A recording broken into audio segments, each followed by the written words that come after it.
नमस्कार. Writing forever या YouTube चॅनलवर आपले सहर्ष स्वागत. आज आपण जाणून घेणार आहोत लाडक्या बहिणींना दिलासा. आदिती तटकरेंनी केली मोठी घोषणा.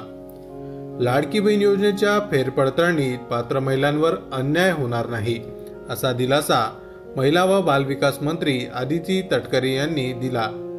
26 लाख महिलांपैकी अपात्र लाभार्थ्यांची अंगणवाडी सेविकांकडून घरोघरी पडताळणी होणार असून एका घरातील 2 पेक्षा जास्त महिलांचे अर्ज बाद केले जातील. लाडकी बहीण योजनेच्या लाभार्थ्यांची फेरपडताळणी सध्या सुरू असून त्यामुळे पात्र महिलांमध्ये संभ्रमाचे वातावरण निर्माण झाले आहे. तथापि महिला व बालविकास मंत्री आदिती तटकरे यांनी स्पष्ट केले आहे की पात्र लाभार्थ्यांवर कोणताही अन्याय होणार नाही.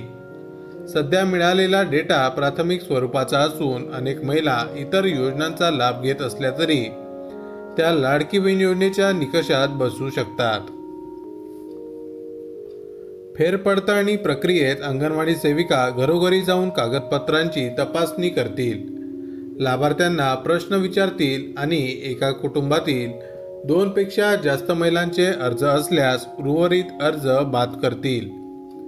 या प्रक्रियेत पारदर्शकता राखली जाईल आणि पात्र लाभार्थ्यांचा लाभ कायम ठेवला जाईल असा दिलासा तटकरे यांनी दिला आहे. लाडकी बहीण योजनेच्या फेरपडताळणीतून अनेक महिलांच्या मनात संभ्रम निर्माण झाला आहे. मोठ्या प्रमाणात अपात्र महिलांचे अर्ज बाद झाल्यानंतर पात्र महिलांमध्ये देखील भीतीचे वातावरण आहे. मात्र महिला व बालविकास मंत्री आदिती तटकरे यांनी स्पष्ट केलं आहे की पात्र लाभार्थ्यांवर कोणताही अन्याय होणार नाही.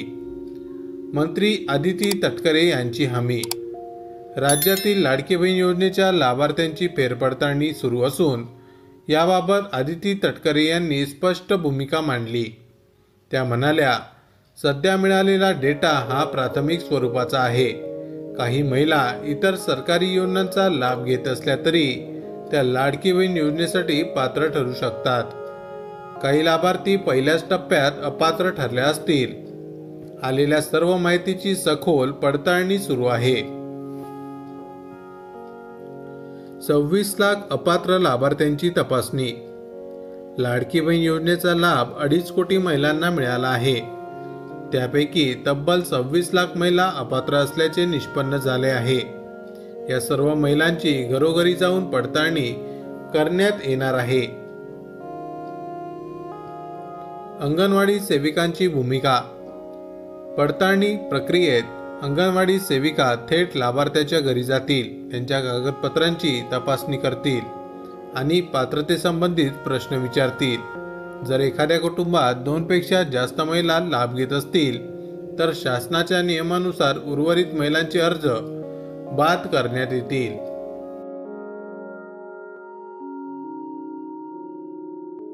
संभ्रमाचे वातावरण आणि शासनाचा दिलासा. फेरपडताळणीमुळे अनेक महिलांमध्ये संभ्रम निर्माण झाला आहे की पात्र असूनही त्यांचा अर्ज बाद होईल का. यावर तटकरे यांनी स्पष्ट केलं की पात्र लाभार्थ्यांवर कोणताही अन्याय होणार नाही. प्रक्रिया पारदर्शक असेल आणि प्रत्येक प्रकरणाची स्वतंत्रपणे तपासणी केली जाईल. पारदर्शक आणि काटेकोर तपासणी. या प्रक्रियेत कागदपत्रांची सत्यता, वयोमर्यादा, कुटुंबातील लाभार्थ्यांची संख्या आणि पात्रतेचे इतर निकष तपासले जातील. शासनाचा उद्देश केवळ अपात्र लाभार्थ्यांना वगळणे आणि खऱ्या पात्र महिलांपर्यंत लाभ पोहोचवणे हा आहे. महिलांसाठी दिलासादायक घोषणा. तटकरे यांच्या घोषणेमुळे हजारो पात्र महिलांना दिलासा मिळाला आहे. शासनाने स्पष्ट केले आहे की कोणत्याही पात्र लाभार्थीला हप्ता थांबवला जाणार नाही, तर पात्रता सिद्ध झाल्यावर लाभ सुरूच राहील. माहिती आवडली असेल तर अवश्य शेअर करा. अशाच प्रकारचे नवनवीन सरकारी योजनांविषयी अपडेट मिळवण्यासाठी आमच्या रायटिंग फॉरेवर या यूट्यूब चॅनलला अवश्य सबस्क्राईब करा. धन्यवाद.